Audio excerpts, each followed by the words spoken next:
Let's talk about, for our last white belt portion, how to play ace-king in limit hold'em. Ace-king is a classic hand.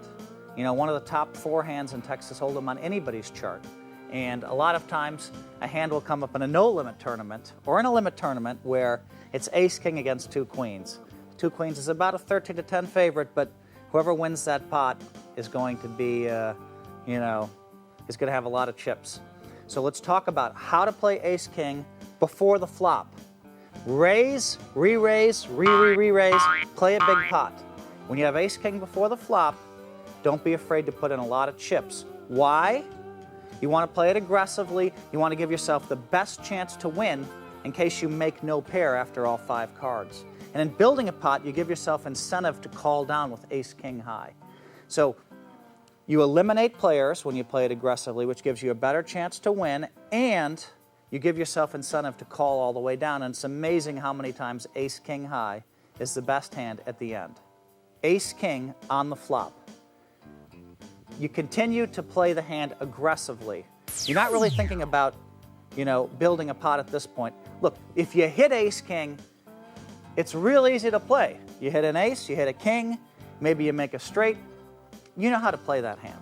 But what happens when it comes 9-8 deuce? Now what do? How many opponents do you have in there? You know, a lot of times with ace-king, you continue to play it aggressively on the flop. If someone bets, you raise it because you want to find out where you stand. You're paying for information on the second round of betting. You're paying for information on the second round of betting when the blinds, when it's 1/2 the limit that you're going to have on the third round of betting. You use that information on the third round of betting, or 4th street. So on the flop, you're going to pay for information by making some raises. Comes 9-8 deuce, 9-8 3, you raise it up. You find out someone re-raises, you're probably beat. They could still have 10 jack. I mean, how many players are in the hand? You know, if, for example, a 10 or a jack comes, that now you're really in bad shape, because even the guy that had the straight draw has made a pair or a straight. But I like to play the hand aggressively on the flop. On 4th street, use that information that you paid for. Remember, I told you on the flop to put in some extra bets? You're trying to get information, okay, at half the price. If you decide that you can call or bet the hand on 4th street, if you're still in the lead, a lot of times you want to bet it, especially if a non-10 jack or queen comes off, all right, and especially if your head's up.